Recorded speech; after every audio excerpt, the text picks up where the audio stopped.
Sa party, sadyang sinabotahe ng isang malaking bituin ang babae. Paumanhin, masyadong mahaba ang aking mga binti. Hindi mo ako sinadyang guluhin, di ba? Paano nangyari yan? Sa susunod, siguraduhin mong mas maingat kang tumingin sa iyong dinaraanan. Ginawa niya ito dahil nakita niya ang babaeng masayang nakikipag-usap sa ibang mga lalaki, kaya nag-asa siya ng parang bata. Matapos ang lahat, pinagsisihan din niya ito. Pagkatapos ng 4 na taon ng sandaling pagkikita sa kanya, ang kanyang mga mata ay naakit pa rin sa kanya agad. Habang malapit nang sumara ang pinto ng elevator, hindi niya napigilan ang kanyang sarili at mabilis na pinindot ang open button. Ngunit nang bumukas ang pinto, hindi pa rin siya napansin ng babae. Siya ba ay isang taong kilala mo, Ji Suho? Hindi, akala ko gusto niyang sumakay sa elevator habang siya ay umalis. Hindi pa rin napigilan ni Ji Suho na lumingon muli. Akala niya, pagkatapos ng maraming taon ng paghihiwalay, makakalimutan na niya si Song Jurim, ngunit hindi niya inaasahan na ang isang sulyap ay sapat na upang pukawin ang kanyang damdamin. Ang una nilang pagkikita ay 12 taon na ang nakararaan. Noong gusto ni Song Jurim, isang babaeng gustong maranasan ang pang-araw-araw na buhay ng kanyang bulag na ina, kaya't pumunta siya sa ospital para sa karanasan ito. Tuwing malapit siyang matumba, palaging may isang batang lalaki na lalabas upang tulungan siya. Unti-unti, naging matalik silang magkaibigan.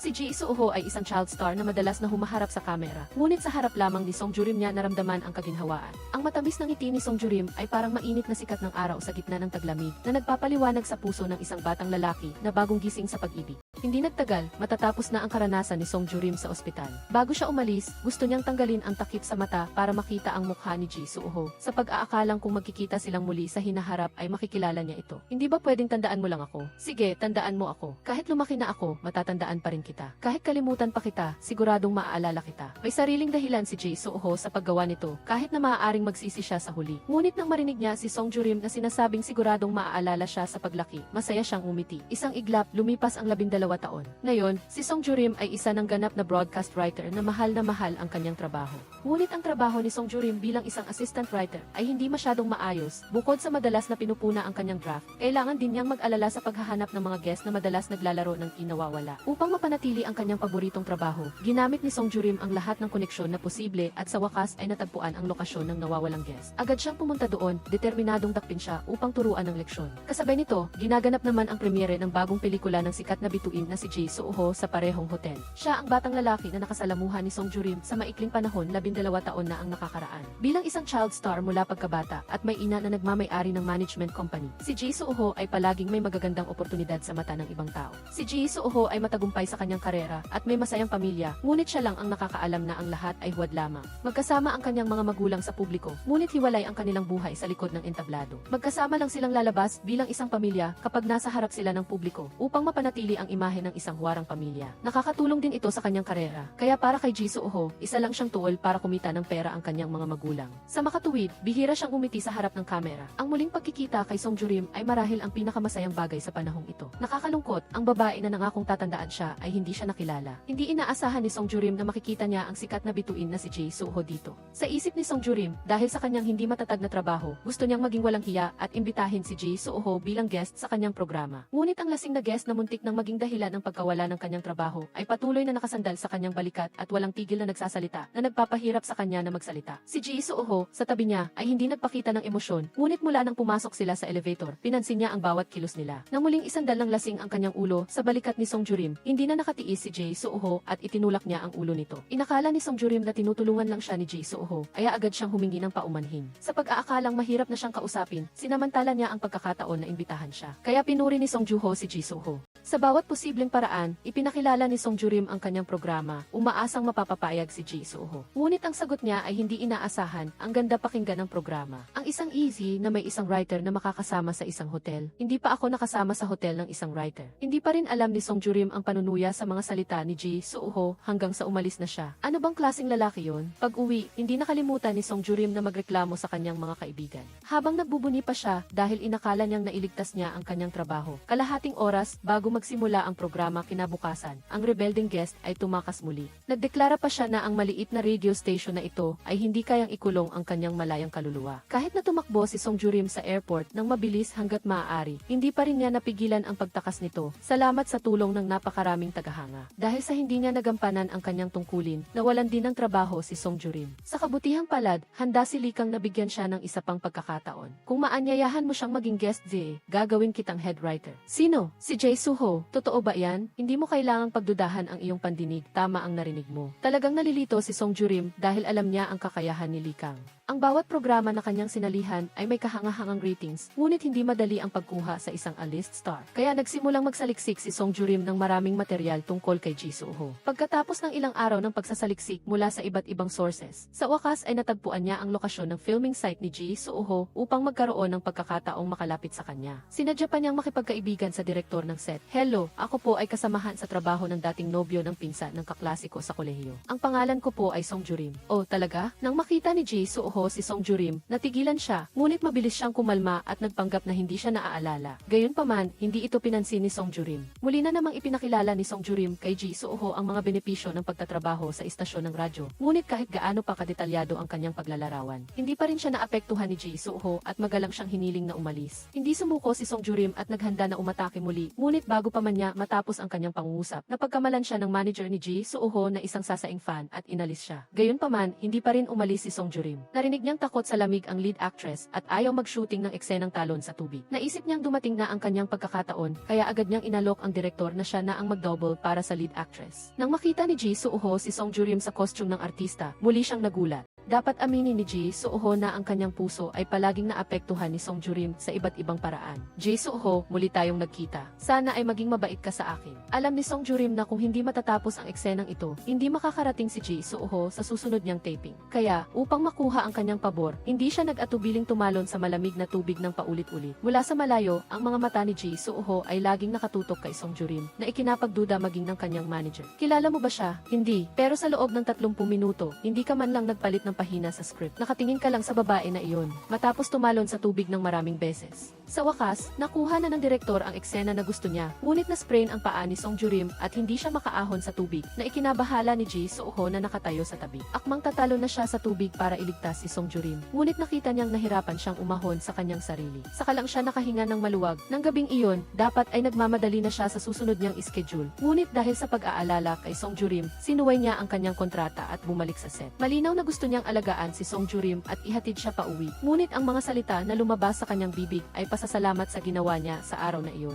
Sinabi rin niya na mula ngayon, wala na silang kinalaman sa isa't isa at huwag na siyang hanapin pa. Kahit iwanan mo pa ako, uuwi ako sa sarili ko. Nakita ni Ji Soo-ho si Song Jurim na hirap maglakad, ngunit matigas ang ulo at ayaw sumakay sa kanyang kotse at gusto pa ring umalis mag-isa. Walang nagawa si Ji Soo-ho kundi buhatin siya at isakay sa kotse. Si Song Jurim ay basta nalang isiniksik sa kotse. Sa daan, sinabi niyang ayaw niyang pumunta sa ospital. Ngunit sadya ni Ji Soo-ho na tumalikod at hindi siya pinansin na ikinagalit ni Song Jurim. Ngunit pagkaraan ng ilang sandali, huminto si Ji Soo-ho sa tapat ng bahay ni Song Jurim. Paano mo nalaman na dito ako nakatira? Bago pa matapos ni Song Jurim ang kanyang tanong, malamig siyang itinulak ni Ji Soo-ho palabas ng kotse. Naisip niya na kung mas magiging malamig siya, kusang susuko si Song Jurim. Ngunit, hindi niya alam na kumalat na sa buong production crew ang balita tungkol sa pagpapanggap ni Song Jurim bilang stuntwoman at paulit-ulit na pagtalon sa tubig upang imbitahan siya. Kaya, napagdesisyonan nilang imbitahan si Song Jurim na dumalo sa dinner party ng crew ngayong gabi para makita kung ganoon siya kasaya sa mga party. Naisip ni Song Jurim na baka dumalo rin si Ji Soo-ho. Siyempre, hindi niya pwedeng palampasin ang pagkakataong ito, kaya't agad siyang pumayat. Hindi niya alam na sa karaniwang gawin ni Ji Soo-ho, hindi siya dumadalo sa mga walang kabuluhang party na tulad nito. Ngunit sa pagkakataong ito, pinagsisihan niya ito. Habang papunta siya, hindi siya mapakali sa pag-aalala kung inaapi ba si Song Jurim. Samantala, buong puso namang ipinapakita ni Song Jurim ang kanyang talento. Sa pag-aakalang baka malate si Ji Soo-ho bago siya dumating.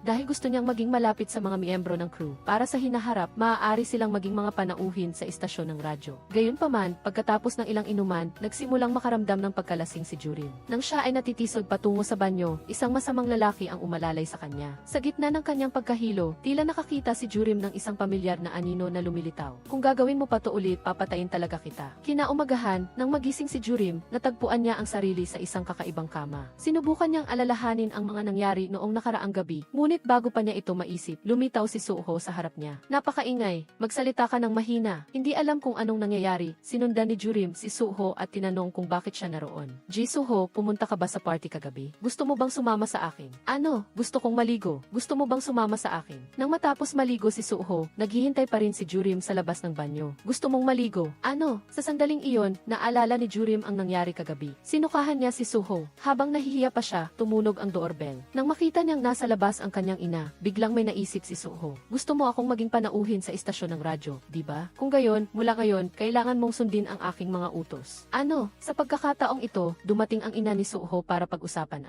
upang talakayin ang paggawa ng isang family documentary. Talakayin ang tawag, ngunit ang tono ay parang isang anunsyo. Sanay na si Suho sa ganitong mga sitwasyon. Mula nang mag-debut siya, sa tuwing may trabaho na nagdudulot ng malaking kita, pinipilit siya ng kanyang ina na gawin ito. Kahit na ilang beses na siyang tumanggi, tinanggap pa rin ng kanyang ina ang trabaho para sa kanya. Direktor, plano kong maging guest host sa istasyon ng radyo. Habang nagpupulong ako sa scriptwriter ng istasyon ng radyo, nakita ng ina ni Suho si Jurim na nakatayo sa labas ng silid. Nang makita niya ang magulong damit at kama, agad niyang naisip na inakit ni Jurim si Suho upang makipagtalik sa kanya. Gaano ka katagal maglalaro sa istasyon ng radyo? At ang babaeng iyon, gaano pa siya katagal maglalaro? Mahirap sabihin, hindi inaasahan ni Jurim na hindi magpapaliwanag o tatanggi si Suho. Bago umalis, nagbitaw pa ang ina ni Suho ng ilang malamig at mapanuksong salita kay Jurim na nagparamdam sa kanya ng matinding insulto at galit. Seryoso, Jae Suho, ano ang sinabi ng nanay mo? Hindi ko maintindihan, pakipaliwanag mo sa akin. Ipinangako ko na magiging ihi ako. Ano pa bang kailangang ipaliwanag? Kung ayaw mong gawin, huwag mong gawin. Umalis ka na, hindi ba't ganoon lang yun? Ang kawalan ng pagsisisi ni Suho ay nagpahintay kay Jurim. Nang makita niyang hindi na sila makapag-usap, diretsahang sinabi ni Suho na umalis na siya. Matapos umalis ni Jurim, pinulot ni Suho ang postcard na iniwan niya. Ito ang sulat na ipinadala niya sa istasyon ng radyo noong siya ay estudyante pa. Bawat linya ay nagpapakita ng passion ni Jurim sa radyo. Pagkatapos nito, binuksan ni Suho ang video na ipinadala ni Jurim sa kanya. Sa video, masigla niyang ipinakita ang kanyang working environment at ipinaliwanag ang tungkol sa mga postcard na naglalaman ng mga nakakaantig na kwento na nagbigay sa kanya ng inspirasyon. Sa dulo ng video, sinserong sinabi ni Jurim kay Suho na umaasa siyang maipaparating ang kanyang mga sulat sa mundo sa pamamagitan ng boses nito. Pagkatapos mapanood ang video, tila may desisyon si Suho at nagmamadaling lumabas. Sa sandaling ito, tiniis ni Jurim ang galit ng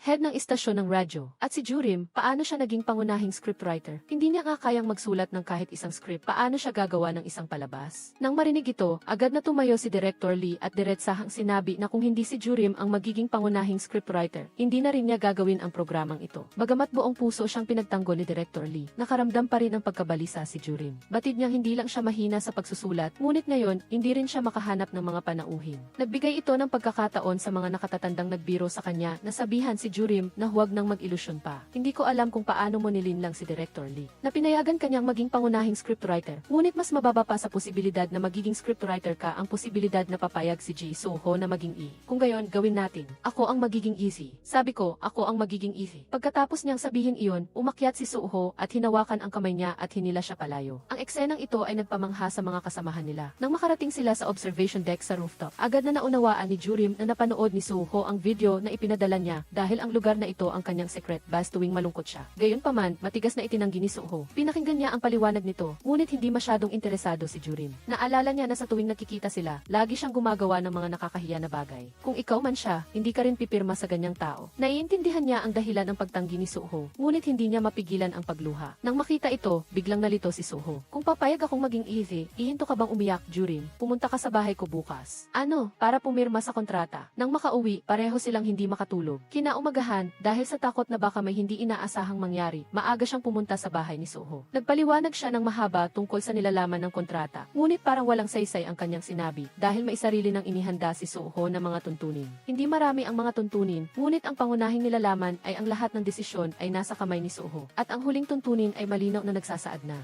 si Jurim ay hindi pinapayagang tanggihan ang anumang sinasabi niya. Ang mga ganyang diktador na tuntunin ay ikinabigla ni Jurim. Ngunit kahit gusto niyang sumalungat, wala siyang sapat na kumpiyansa dahil wala sa kanyang kamay ang desisyon. Ang tanging nagawa niya ay sabihin na tatanungin niya ang opinyon ni Director Lee sa bahay at saka magdedesisyon. Pagkatapos, kinuha niya ang inisyatiba na hingin ang numero ng telepono ni Suho. Ngunit sino ang mag-aakala na ang isang sikat na tao na tulad niya ay walang kahit isang telepono? Sa sandaling iyon, bumaba ang kaibigan ni Suho mula sa hagdan at masayang ibinigay kay Jurim ang kanyang numero. Sinasabi na makipag-ugnayan na lang sa kanya para hanapin si Suho. Nang makita niya na nagpapalitan sila ng numero, sa unang pagkakataon ay pinagsisihan ni Suho na hindi siya gumagamit ng telepono. Gustong-gusto niyang bumili agad ng telepono. Ngunit pag-uwi, ipinakita ni Jurim ang kontrata kay Director Lee. Inakala niyang magagalit ito dahil sa hindi makatarungang mga tuntunin, ngunit sa halip matapos itong basahin, sinabihan agad siya ni Director Lee na lagdaan. Dahil sa kumpiyansa nitong anyo, hindi na rin nag-alala si Jurim. Sa araw ng paglagda ng kontrata, naroroon ang lahat ng matataas na opisyal ng istasyon ng radyo. Masiglang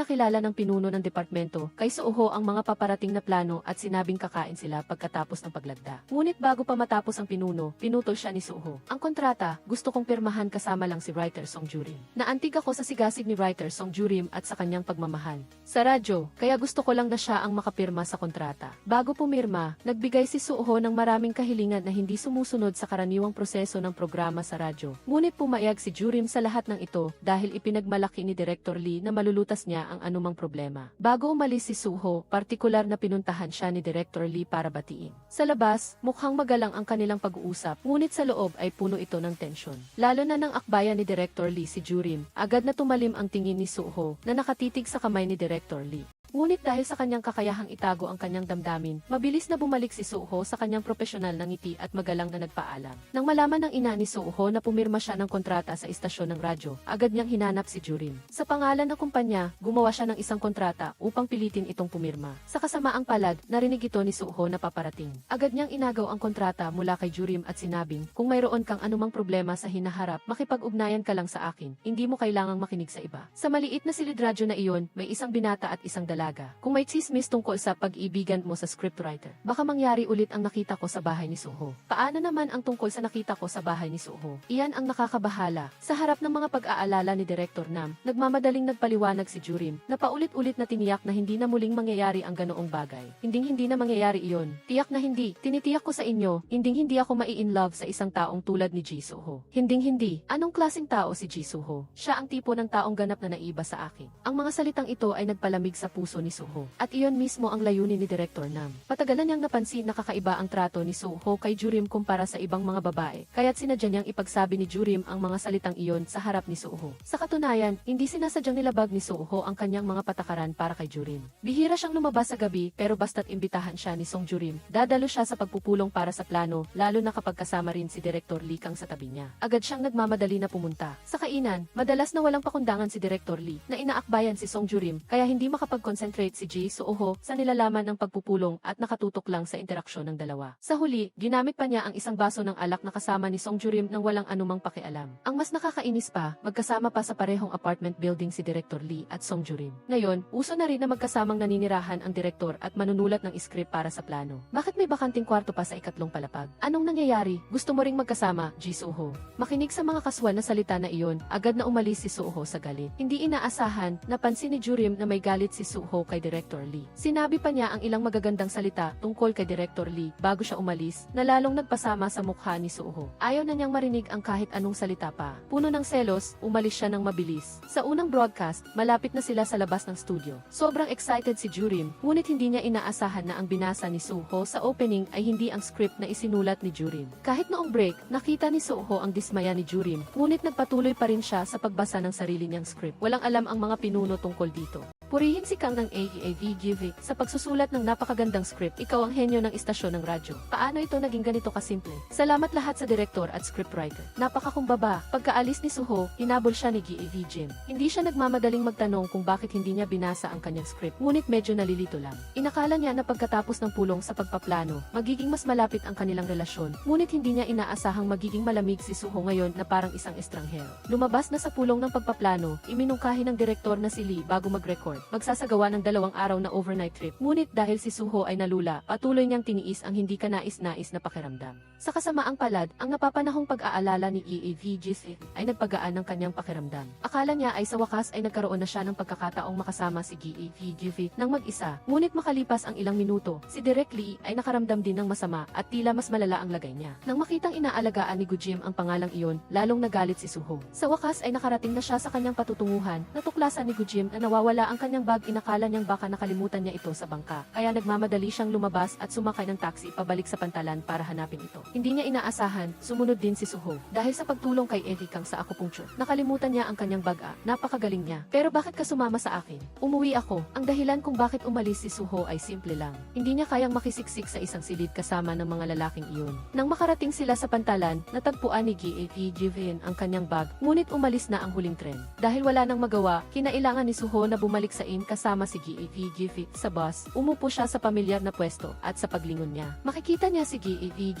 bumalik sa alaala ang 12 taon na ang nakakaraan, nang ganoon din siya nakatingin sa babaeng iyon. Ngunit hindi lang siya nakilala ng babae. Nang makita siyang nakatulog, sinadya niyang lumapit upang masandalan niya ang kanyang balikat. Sa sandaling iyon, labis siyang natuwa. Ngayon, lumaki na ang babae, ngunit si Sue, hindi siya sapat na matapang para lumapit at umupo sa tabi niya. Hanggang sa makababa sila ng sasakyan, natuklasan nilang dalawa na mali ang kanilang dinadaan. Sa kabutihang palad, may isang mabait na matanda na nagpatuloy sa kanila. Isang gabi, hindi sila parehong makatulog. Umupo si Suho sa tabi ni Gi Jim at tinulungan siyang i-edit ang script. Ibinahagi din ni Gi Jim sa kanya ang kanyang mga paboritong kanta. Sa ilalim ng malambing na musika, dahan-dahang nakatulog si Gi Jim. Sa kanyang pag-aantok, isinandal niya ang kanyang ulo sa balikat ni Suho. Ang amoy mula sa kanyang buhok ay nagpapabilis sa tibok ng kanyang puso. Pagkatapos ay dinala niya si Gi Jim pabalik sa silid. Akala niya ay magkakaroon siya ng magandang tulog ngayong gabi, ngunit hindi niya inaasahang magkakaroon siya ng pamilyar na bangungot. 12 taon na ang nakalilipas, mayroon si Suho na isang matalik na kaibigan. Pareho silang gusto ni Gi ngunit sa araw na iyon, dahil sa kanyang pagiging makasarili, hindi niya sinasadya na maging sanhi ng isang aksidente sa trapiko ang kanyang kaibigan na may malubhang sakit. Mula noon, lagi nang hindi nakakatulog si Suho. Kahit na nakakatulog siya, nagigising siya sa kalagitnaan ng gabi na kinikilabutan. Ngayon, nagiging mas malapit ang kanyang relasyon kay Gi ngunit nagdulot din ito ng walang katapusang pagkakasala kay Suho. Kaya't sa araw na iyon, pinili niyang umalis ng walang paalam. Nang tanungin ni Gi Jim kung bakit hindi niya ginamit ang script na isinulat niya, hindi alam ni Suho kung paano ipaliwanag. Siguro, dahil lang sa gusto niyang makipagkumpetensya kay Director Lee, o marahil ay sinasadya niyang panatilihin ang kanyang distansya mula kay Gi.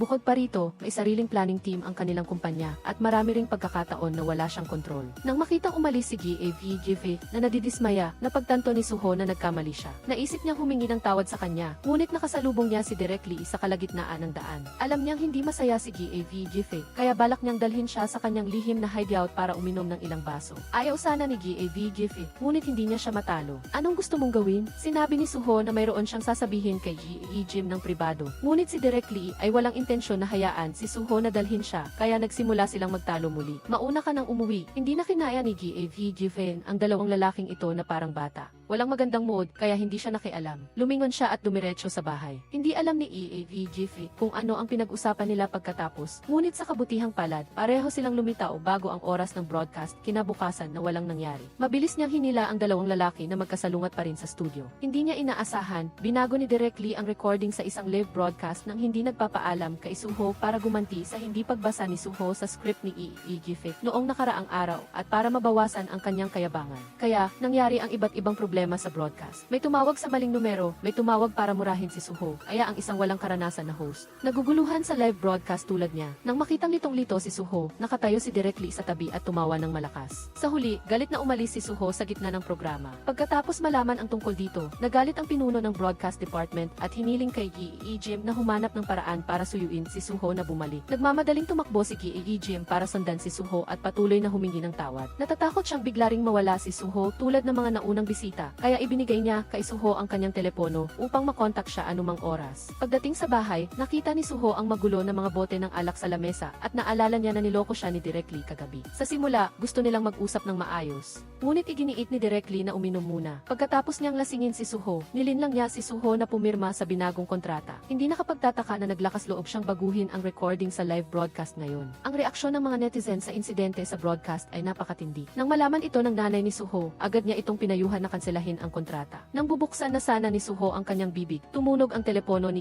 Jim. Nang makita na tawag ito mula sa nanay niya, nag-aalala si Suho na may emergency, kaya nagmamadali siyang sagutin ang tawag. Nang marinig niyang ninakawan ang wallet ng nanay ni Jim, nagmamadali siyang tumakbo. Ako ang kaibigan ni Song Jim, ang sumagot ng tawag. Dahil madalas makinig sa programa ni Jim ang kanyang nanay. Agad niyang nakilala ang boses ni Suho, ngunit nagkunwari siyang hindi niya ito alam. Sa daan pa uwi, sinadya niyang tanungin siya kung narinig niya ang programa ng kanyang anak na babae kagabi. Naramdaman niyang napakagandang si Suho. Kahit na sinabi ng kanyang anak na babae na siya ay mayabang at bastos, hindi siya naniniwala. Pag-uwi, sinimula ng nanay ni Gi Jim ang paghahanda ng pagkain. Nag-alok si Suho na tumulong ngunit hindi alam kung ano ang gagawin. Habang kumakain sila, bumalik si Gi Jim at nagulat nang makita si Suho. Suho, Gi Jim, naging magkaibigan na kami ng mayabang at bastos na taong ito. Noon lang nalaman ni Suho na matagal na siyang nakilala ng nanay ni Gi Jim. Habang kumakain, nakita niya ang init sa sa pagitan ng mag-ina. Unti-unting napuno ang pagkawala sa puso ni Suho, kaya nagpasya siyang hindi napansinin ang masasamang komento at patuloy na gawin ng maayos ang kanyang trabaho sa radyo. Kaya't gusto niyang humingi ng tulong kay GAV Gife na magsanay para sa mga live broadcast. Lola, gusto ko sanang hiramin ang anak ninyo ngayong gabi. Ano, pagdating sa trabaho sa istasyon ng radyo, talagang profesional si Gujim. Maingat na nakinig si Suho, hindi pinalampas ang isang salita niya. Kaya pala kumikinang ang mga mata ng tao kapag pinag-uusapan nila ang isang bagay na talagang mahal nila. Hindi inaasahan na natili sila sa studio buong gabi. Hindi na kinaya ni Gujim ang antok at nakatulog. Si Suho naman, umupo lang doon at tahimik na pinagmamasdan siya. Nang magising si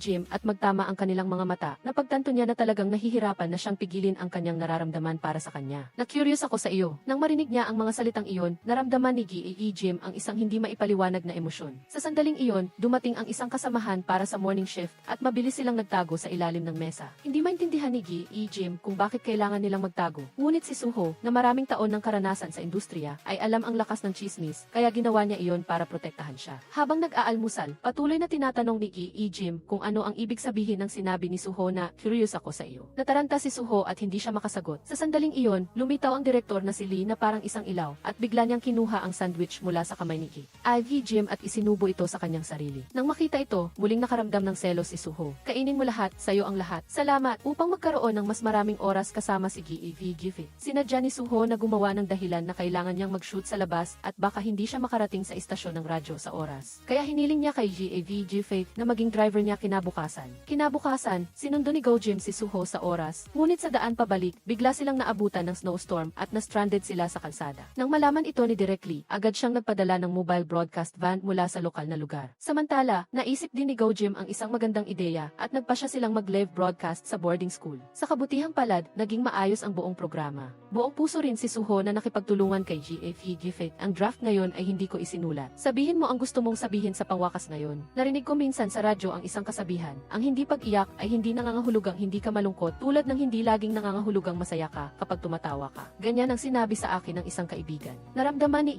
Jim na napakapamilyar ng mga salitang ito, kaya pagkatapos ng broadcast, tuwang-tuwa niyang tinanong si Suho, Jim, hindi mo ba talaga ako naaalala? Nalilito si Jim at itinulak siya palayo. Inakala niya na niyakap niya si Suho dahil sa sobrang tuwa, kaya na-misinterpret niya ang kanyang kilos. Ngunit sinabi ni Suho na hindi ito isang misinterpretasyon. May sasabihin sana siya nang tumunog ang telepono ni Jim. Ang tumawag ay si Direk Lee, tinatanong kung kailangan ni Jim na sunduin siya. Bago pa makasagot si Jim, kinuha na ni Suho ang telepono. Tara na, ako ang magdadrive. Nang magkita silang muli kinabukasan, naging awkward ang atmosphere sa pagitan nilang dalawa. Hindi alam ni Direk Lee kung ano ang nangyayari, kaya hinila niya si Suho para uminom ng kape. Nag-order si CZ ng paborito ng direktor. Pag alis nila, sanay na binuksan ni Direk Lee ang pinto para sa kanya, na parang isang routine sa pagitan nilang dalawa dahil matagal na silang magkakilala. Nagalit si Suho na nakatayo sa likod. Tinawag niya si Jim at balak sanang magtapat. Ngunit mabilis siyang pinutol ng babae sa pamamagitan ng pagsasabing, isang misunderstanding lang iyon. Pagkatapos ng lahat, sa wakas ay tumatakbo na ang programa ng maayos at si Gife. Hindi gusto ni Jurim na maapektuhan ang kanilang relasyon sa trabaho sa hinaharap dahil sa malabong damdamin. Gusto pa ring makipagtalo ni Suho pero tinawagan ni Director Likang si Jurim. Si Likang, ano ba't hindi siya makakagawa ng kahit ano nang wala ka? Bakit siya tumatawag ng paulit-ulit? Galit na umalis si Suho pero hindi niya kinaya. Nagdisgisi siya at bumili ng bagong telepono. Maging ang manager niya ay nagulat sa pagbabagong ito. Nang makuha niya ang telepono, ang una niyang ginawa ay tawagan si Jurim. Hindi niya inaasahan na ang kakaibang numerong iyon ay sa kanya. Pagkatapos ay ginamit ni Suho ang dahilan na tungkol sa trabaho para tawagan si Jurim sa kanyang bahay upang talakayin ang script para sa live broadcast. May mga inarkila pa nga siyang chef para maghanda ng hapunan.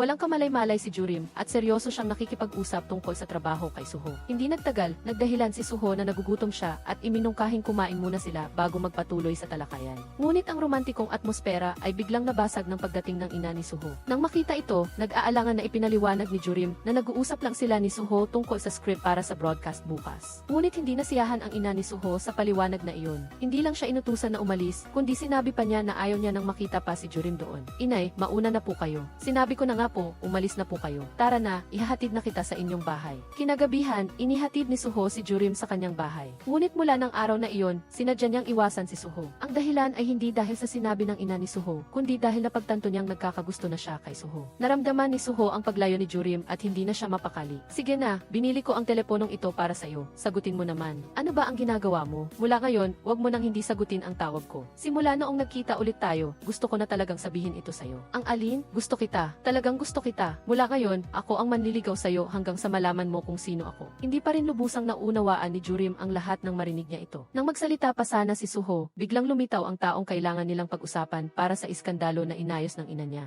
Nagdeklara ang babae na nagde-date sila pero agad itong pinabulaanan ni Suho. Sa kabila nito, nabigo pa rin ang pag-amin niya ng pag-ibig. Gayunpaman, hindi sumuko si Suho at agad siyang pumunta sa bahay ni Jurim. Tamang-tama, kinailangan niya ang tulong ni Suho. Agad siyang tumulong sa pag-aalaga sa maisakit na ina ni Jurim at gumamit ng kanyang koneksyon para mag-ayos ng appointment sa pinakamagaling na doktor. Matapos niyang ayusin ang bayarin sa ospital, tahimik siyang umalis. Dahil kailangang alagaan ang kanyang ina, kinailangan ni Jurim na pansamantalang itigil ang paborito niyang trabaho bilang radio host para matulungan si Jurim na matapos ang pagre-record ng programa. Nagpanggap si Suho na may sakit at nagpa-ospital. Sa hindi inaasahang pagkakataong ito, narinig ni Jurim ang sinabi ng psychiatrist ni Suho na siya ang batang si Gu Ji-woo na kasama niya 12 taon na ang nakalipas. Naalala ni Jurim ang mga nakalilitong salita ni Suho noon at sa wakas ay naunawaan na niya ang lahat. Ji-Suho, nakita mo ba si Song Jurim na may takip sa mata rito? Teka, ibig sabihin gusto mo na ako noon pa? Pasensya na, kapag binuksan ko ang bibig ko, hindi na ako nahihiyang magtanong ng kahit ano. Tanungin mo lang, iyan ang katotohanan. Ang damdamin na pinigil sa loob ng 12 taon ay sa wakas ay naipahayag. Sobrang saya ni Suho na gumaan ang kanyang mga hakbang. Marahil dahil sa labis na kaligayahan, matapos nilang magkakilala ulit, halos nakalimutan na niya na mayroon pa siyang matinding kalaban. Anong ginagawa mo kapag nakita ka ng iba? Maling akalain nilang gusto mo ang writer na si Song Jurim. Tama, gusto ko si Song Jurim. Hindi lang si Director Lee Kang ang mentor ni Jurim sa trabaho, kundi siya rin ang landlord ni Jurim at laging nag-aalaga sa mag-ina. Kung ikukumpara sa pagiging discreet at maingat ni Suho, ipinapakita naman ni Director Lee Kang ang kanyang pagmamahal kay Jurim sa publiko. Ang init, isuot mo ito. Uminom ka na ba ng gamot? Hindi pa. Kung magkakasakit ka, lagot ka. May dala akong gamot. Kinuha ni Kang Jinwoo ang gamot mula sa kanyang bag. Ano yan? Nag-aalala ka ba kay Jurim? Kailangan ko nang uminom ng gamot. Gusto mo ba? Nainis si Suho nang makita ang kumot sa ibabaw ni Jurim. Tinangka niya itong hilahin pero hindi niya sinasadyang magising si Jurim. Maliwanag na gusto lang niyang alagaan si Jurim dahil baka magkasakit siya kung matutulog sa hallway. Ngunit iba ang lumabas sa kanyang bibig. Kahit saan ka ba pwedeng matulog? Delikado ang hallway dahil maraming dumadaan. Sa totoo lang, gusto niya lang ibigay kay Jurim ang kanyang kumot, ngunit nahihiya siyang sabihin ng diretsyo. Kaya, parang bata, itinapon niya sa isang tabi ang kumot ni Director Lee. Nang makita ito, hindi napigilan ni Jurim na mapangiti. Sa katunayan, 12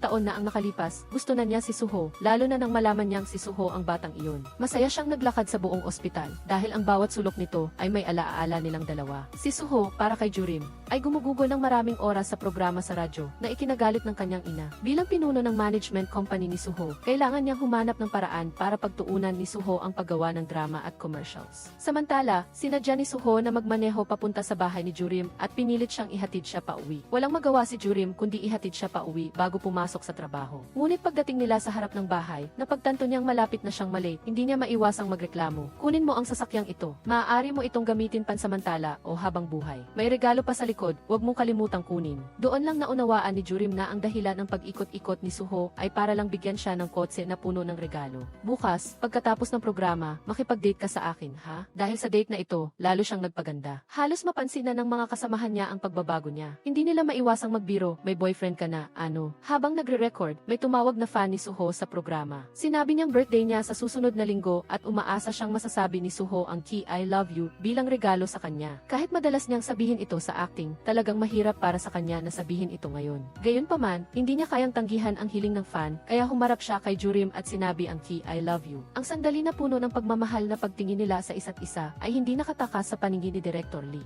Kaya, pagkatapos ng programa, nagdahilan siyang tungkol sa trabaho para hilingin kay Jurim na mag-overtime. Nakansela ang date at labis na nainis si Suho. Ngunit buti na lang at naintindihan ni Jurim ang selos niya at agad siyang nagsabi ng isang bagay para mapagaan ang loob nito. Ji-Suho, pwede ba tayong magkita bukas? Gusto kitang i-date. Gayunpaman, hindi nagtagal ang kaligayahan ni Suho nang makatanggap siya ng tawag mula sa kanyang manager. Sinabi nito na pinapahinto ni Director Nam si Suho sa programa sa radyo at pinapabalik sa paggawa ng drama. Sinabi rin nitong nag-organisa siya ng press conference para bukas. Pagkarinig ng balitang ito, agad na umuwi si Suho para kumprontahin ang kanyang ina. Sa tingin ko, sinabi ko na sa'yo ng 100 beses na hindi ako gagawanan. At sinabi ko rin sa'yo ng 1000 beses na ayaw ko. Bakit hindi ka nakikinig sa akin? Ji-Suho, sa tingin mo ba gusto kitang tulungan na lutasin ang gulong ito? Naghagi si Director Nam ng isang tumpok ng mahalagang litrato. Doon lang nalaman ni Suho na ang halikan nila ni Jurim ay nakuna ng isang reporter. Nagpatuloy si Director Nam, kung hindi mo ililipat ang focus mo ngayon sa trabaho, ang lahat ng pressure ay mapupunta kay Song Jurim. Naintindihan ni Suho na hindi ito isang banta. Pagkatapos, mabilis na nakatanggap ng balita ang istasyon ng radyo na aalis si Suho sa programa. Labis na nagalit si Director Lee at agad siyang pumunta sa press conference para kumprontahin si Suho. Ngunit sa huli ay dumalo pa rin si Suho sa press conference para sa bagong pelikula. Nang malaman ito ni Jurim, nagpadala siya ng maraming text message, ngunit wala siyang natanggap na tugon. Nang matapos ang trabaho, dali-daling bumalik si Suho sa istasyon ng radyo at niyakap si Jurim. Alam ko kung ano ang gusto mong sabihin. Alam ko rin kung ano ang nararamdaman mo habang naghihintay. Magpapatuloy ako sa paggawa nito kasama ka. Manalig ka lang sa akin.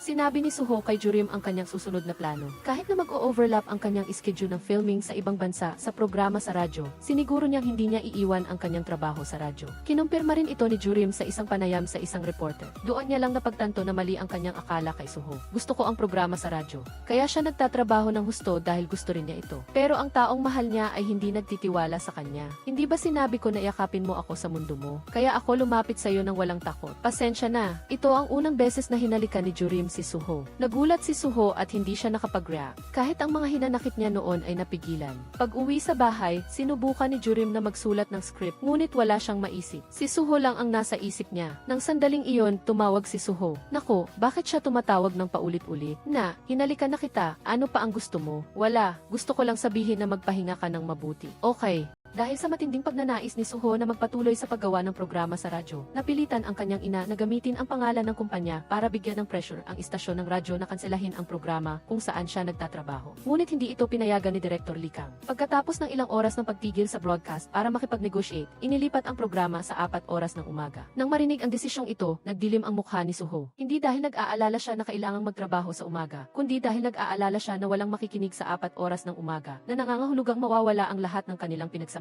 para makakuha ng audience. Ngunit naniniwala si Director Lee na kung may talento ka, pareho lang ang lahat ng oras. Hindi sila nagkasundo at nagtapos sa hindi pagkakaintindihan. Maaga noong umaga, nagising si Suho dahil sa bangungot na matagal na niyang hindi nararanasan. Hindi niya inaasahan na parang naramdaman ni Jurim ang kanyang nararamdaman at tumawag siya. Pwede ka bang lumabas ngayon? Gusto kitang i-date. Kahit galit pa si Suho, hindi niya matanggihan ang alok ni Jurim. Ito rin ang unang beses na sumakay si Suho sa bus ng 4 oras ng umaga. Hindi niya inaasahan na makakasama niya ang isang sikat na artista sa ganitong oras at magkahawak kamay pa sila. Dahil sa ginawa ni Jurim, naramdaman ni Suho na katatakas lang sa bangungot ang kaligtasan. Gayunpaman, nang may sumakay na pasahero, sinubukan ni Suho na otomatikong bitawan ang kamay ni Jurim. Kahit hawak ni Song Jurim ang kanyang kamay, hindi niya ito binitawan, marahil ay naantig sa damdamin ni Song Jurim. Sa wakas ay napangiti si Ji Suho matapos ang buong gabing seryosong mukha. Nang maghiwalay sila, hiniling ni Song Jurim kay Ji Suho na pumayag na mag-record ng isang programa ng 4 ng umaga. Alam niya na medyo makasarili siya, ngunit wala talaga siyang maisip na mas angkop na tao para sa programa. Hindi ba't maaari mo itong gawing kasama ko? Buong araw na hindi makontak ni Song Jurim si Ji Suho. Inakala ng lahat na hindi siya darating, ngunit 0 minuto bago ang broadcast, nagpakita si Ji Suho sa tamang oras. Sa kabutihang palad, naging matagumpay ang programa. Pagkatapos nito, binalak ni Ji Suho na iayain si Song Jurim na makipag-date.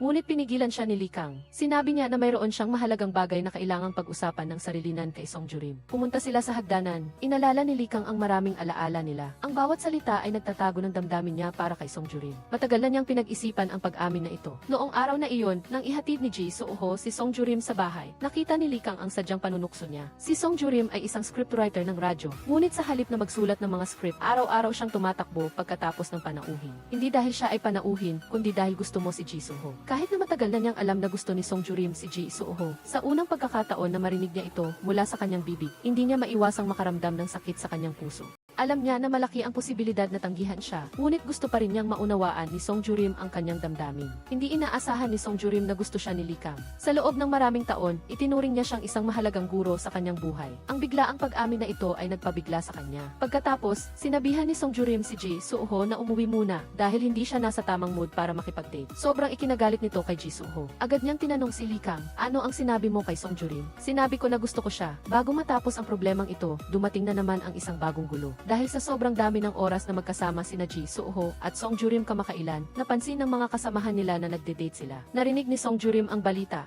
Nagde-date na si Song Jurim at Ji Soo-ho sa panaginip ko lang. Nag-date na rin ako sa kanya ng daang beses. Totoo ba yan? Nagde-date na nga sila. Sa puntong ito, wala pa rin kaalam-alam si Song Jurim. Nagme-makeup pa siya ng maingat para makita si Ji Soo-ho. Noong araw na iyon, hindi niya tinanggihan si Lee Kang, hindi dahil gusto niya ito. Nag-iisip lang siya kung paano sasabihin ito nang hindi siya nasasaktan at hindi maapektuhan ang kanilang relasyon sa hinaharap. Sa hindi inaasahan, paglabas niya ng pinto, hinarang siya ni Lee Kang. Lumalabas na kumalat na ang larawan nila ni Ji Soo-ho na naghahalikan sa snow. Mabilis ding kumalat ang mga chismis tungkol sa kanilang relasyon online. Nakatanggap si Song Jurim ng maraming tawag mula sa mga reporter na nagpapatunay ng balita. Sa sandaling ito, napagtanto niya ang kalubhaan ng sitwasyon. Sa sobrang takot, agad niyang pinatay ang kanyang telepono. Dahil hindi niya makontak si Song Jurim, dumiretso si Ji Soo-ho sa kanyang bahay. Sa hindi inaasahan, napapalibutan ng mga reporter ang labas ng bahay ni Song Jurim. Pinigilan ng manager si Ji Soo-ho na bumaba ng sasakyan at pinayuhan siya na kung gagawin niya iyon, mas mailalagay lang sa peligro si Song Jurim. Naisip ni Ji Soo-ho na darating din ang araw na ito, ngunit hindi niya inaasahan na wala siyang magagawa. Patuloy na sumasabog ang balita tungkol sa kanilang relasyon at maging si Song Jurim ay nahihirapang pumasok sa trabaho. Sa harap ng istasyon ng radyo, punong-puno ng mga tagahanga ni Ji Soo-ho. Nagtataas sila ng mga placard na may mga masasakit na salita laban kay Song Jurim. Nakita ito ni Lee Kang, kaya hinatid niya si Song Jurim pauwi. Nang malaman ito ni Ji Soo-ho, hindi siya nakatulog buong gabi, kaya sumunod siya. Naramdaman ni Lee Kang na siguro ay may nagawa siyang kasalanan sa nakaraang buhay, kaya sa buhay na ito ay kailangan niyang magbigay ng lihim na lugar para sa taong gusto niya at sa kanyang karibal. Nagbiro si Song Jurim na ito ang unang pagkakataon na nasaksihan niya ang kapangyarihan ng isang malaking bituin. Alam ni Ji Soo-ho na marami siyang sakripisyo, ngunit umaasa pa rin siya na bigyan siya ni Song Jurim ng kaunting oras pa. Sa panahong ito, huwag kang mag-isip ng kung ano-ano at huwag mong banggitin ang paghihiwalay. Magtiwala ka na aayusin ko ang lahat. Bago siya umalis, binalaan ni Lee Kang si Ji Soo-ho na kung mahal niya talaga si Song Jurim, kailangan niya itong protektahan. Kung hindi, mas mabuting umatras na lang siya. Sa panahong ito, subukan nilang huwag masyadong magkita. Ngunit ang pagtatago ay hindi solusyon. Naramdaman ni Song Jurim na kailangan pa rin niyang magtrabaho. Kung mananatili siya sa bahay, mas lalo siyang mag-iisip ng kung ano-ano. Kaya nang pumasok si Lee Kang sa trabaho, sumama rin siya. Hindi siya napilit ni Lee Kang kaya sumunod na lang siya. Ngunit nang makarating sa istasyon ng radyo, nakita ni Song Jurim na marami pa ring naghihintay sa kanya kahit madaling araw na. Bigla siyang nawala ng lakas ng loob. Sa sandaling iyon, dumating si Ji Soo-ho, tumayo ka ng tuwid. Hinawakan niya ang kamay ni Song Jurim at diretsong naglakad patungo sa karamihan ng mga tagahanga. Alam niyang mabuti kung ano ang magiging kahihinatnan ng kanyang ginawa, ngunit para kay Song Jurim, kailangan niyang harapin ito ng buong tapang. Nang makita ang eksenang ito, kahit ang kanyang karibal na si Lee Kang ay kinailangang aminin na sa sandaling iyon, mukhang napaka-cool ni Ji Soo-ho. Maraming paraan ang naisip ko para protektahan ka, at tulad ngayon, saan man ako pumunta, hahawakan ko ang iyong kamay at lalakarin. Ito ang unang desisyon na ginawa ko sa aking buhay. Kaya, magtiwala ka sa akin at magpatuloy tayong magkasama, okay?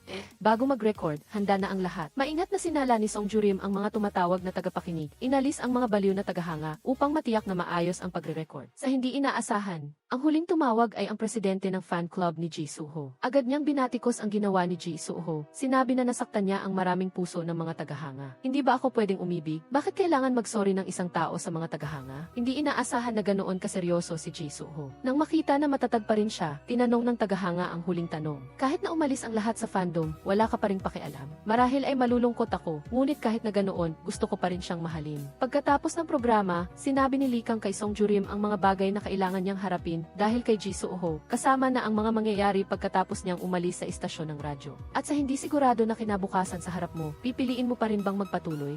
Wala na akong magagawa sa inyong dalawa. Mababaliw ako. Tara na. Dahil sa mga pahayag ni Ji Soo-ho sa broadcast, lalong tumindi ang emosyon ng mga tagahanga. Kaya nang umalis sila ni Song Jurim sa istasyon, natural na gampanan ni Lee Kang ang kanyang tungkulin bilang tagapagtanggol ng pag-ibig. Anong eskwelahan kayo nag-aral? Pagkatapos nilang gawing publiko ang kanilang relasyon, maaari na lang silang mag-date ng palihim sa gabi. Kahit na magkasama lang silang nagbabasa ng script sa kotse, masaya pa rin sila. Nang makita niya si Song Jurim na nagselos dahil sa isang kissing scene sa script, tuwang-tuwa si Ji Soo-ho. Sa panahong ito, dahil sa abala sa maraming bagay. Matagal nang hindi nakakasama ni Song Jurim ang kanyang ina sa isang maayos na hapunan, kaya dinala niya si Ji Soo-ho sa kanilang bahay. Sobrang tuwang-tuwa ang ina ni Song Jurim dahil matagal na niyang gusto si Ji Soo-ho. Maaari na ba kitang tawaging manugang? Bakit ayaw mong pakasalan ang aming Jurim? Hindi po, pakakasalan ko po siya. Ano ka ba, pakasalan agad? Marahil ay dahil Dahil sa pag-udyok ng kanyang biyenan, lagi nang naghahanap ng pagkakataon si Ji Suho na mag-propose kay Song Jurim. Gusto kitang pakasalan, kaya tanggapin mo na ang proposal ko. Hindi ko alam, kahit na hindi pa rin pumapayag si Song Jurim, paminsan-minsan ay ginagamit pa rin ni Ji Suho ang kanyang pagiging panauhin para makakuha ng maliliit na pabor mula sa kanya.